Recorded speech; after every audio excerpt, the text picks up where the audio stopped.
Bonjour et bienvenue au tout premier épisode du balado Les Mignardises littéraires, où chaque épisode vous fait découvrir un texte original écrit par des étudiants et étudiantes de l'Université de Montréal et lu par des interprètes de la troupe de théâtre de l'Université de Montréal. Je m'appelle Léna Delabouère et j'étudie à la maîtrise en philosophie à l'Université de Montréal.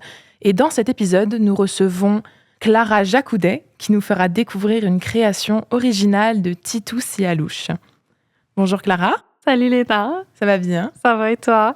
Ça va très bien, merci. Est-ce que tu peux nous parler un peu de ce texte qui, je sais qu'il te rappelle ton enfance et certaines images qui t'ont marqué. Est-ce que tu peux nous en dire un peu plus? Oui, je trouve que c'est une chance extraordinaire d'avoir reçu ce texte parce que, par pur hasard, ce texte parle de l'enfance de Titou en Occitanie. Et moi, j'ai à peu près eu la même enfance. On n'a pas construit de maison, mais moi, j'étais sur la Côte d'Azur, juste à côté. J'ai grandi avec ces champs de pissenlit, les marguerites, les lézards. C'est un texte qui est tellement visuel pour ceux qui ont grandi dans le sud de la France et je suis très heureuse d'avoir eu l'honneur de pouvoir raconter ce texte. C'est tellement imagé, c'est toute mon enfance. On sent le Mistral dans ces mots. Merci pour ces jolis mots et sans plus attendre, voici la maison cathédrale de Titou Sialouche. Bonne écoute. J'adore aller chez Home Depot. Les promenades dans les rayons convoquent toujours les souvenirs du chantier de mon enfance, dans le petit village de mes parents, en Occitanie. Pendant 3 années, entre mes 4 et mes 6 ans, Mohamed, mon père, avait consacré toutes ses fins de semaine à bâtir la future maison familiale. Il avait sollicité 3 amis du travail pour creuser et poser les fondations.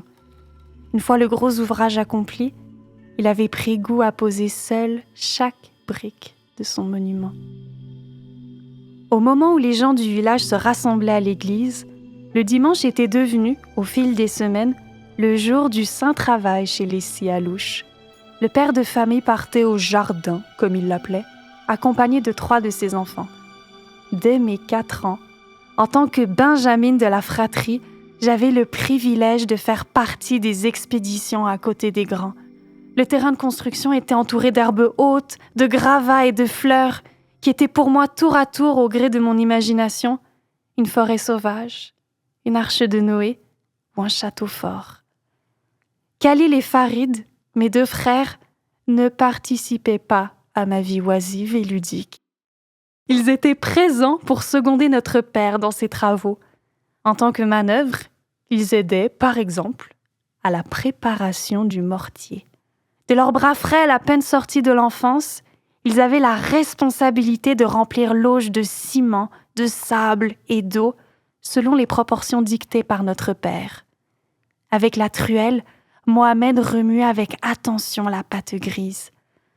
Les jeunes adolescents restaient sans bruit à regarder le maçon, en attente du verdict.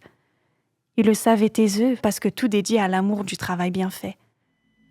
Construire des maisons n'était pas un simple métier, c'était un sacerdoce.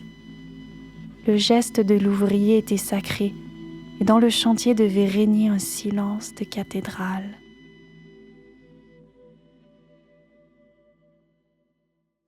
Si Mohamed finissait par ramasser une portion de ciment pour la déposer sur le bord d'une brique sans lever les yeux sur ses fils, alors mes frères savaient qu'ils avaient réussi l'épreuve. Khalil et Farid avaient respectivement 14 et 13 ans. Ils rêvaient secrètement de passer l'après-midi du jour du Seigneur à rejoindre les copains du village dans le parking de la supérette pour jouer au foot. Au lieu de cela, chaque fin de semaine, ils revêtaient leurs habits de servants de messe pour aider à la célébration du prêtre, notre père. Très vite, ils avaient appris les rudiments de la maçonnerie. Ils arrivaient même à anticiper les gestes de Mohamed pour mieux le servir.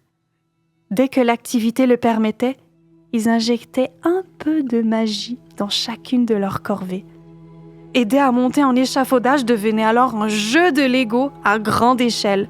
D'abord, ils posaient les madriers, puis ils cloutaient les socles pour enfin assembler les moises, les montants et autres diagonales avant de déposer une planche de bois.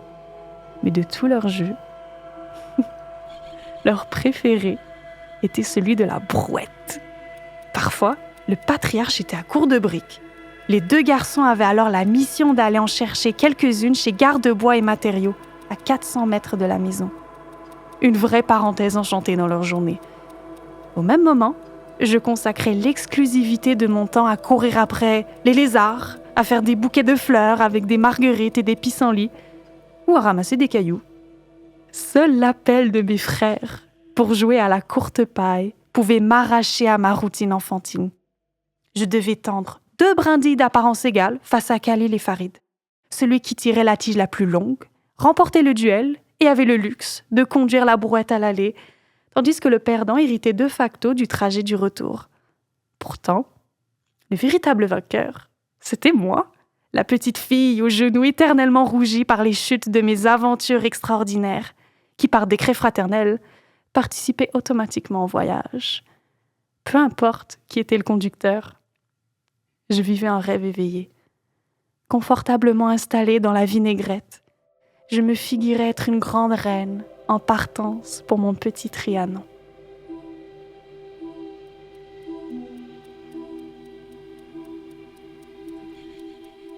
Merci Clara pour cette magnifique lecture. Merci pour votre écoute. Vous venez d'entendre La Maison cathédrale, écrit par Titou Sialouche, interprété par Clara Jacoudet.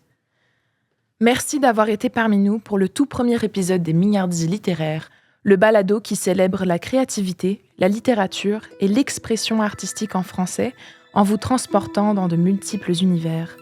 Pour d'autres épisodes, suivez-nous sur le compte Instagram @mignardise_, littéraire, les 2 mots au pluriel, ou encore sur Spotify, Balado et YouTube. Merci à l'équipe de création derrière ce balado, Audrey Perrault pour la direction des interprètes et la réalisation, Aurélie Tessier, étudiante à la faculté de musique en musique numérique, pour la technique et le montage sonore, Théophile Gagnard à la composition musicale et à la Bibliothèque des lettres et sciences humaines de l'Université de Montréal de nous accueillir dans leur studio. Production du DM français, ce balado a été réalisé en collaboration avec le département de littérature de langue française et les services à la vie étudiante de l'Université de Montréal. Merci d'avoir été des nôtres et à la prochaine.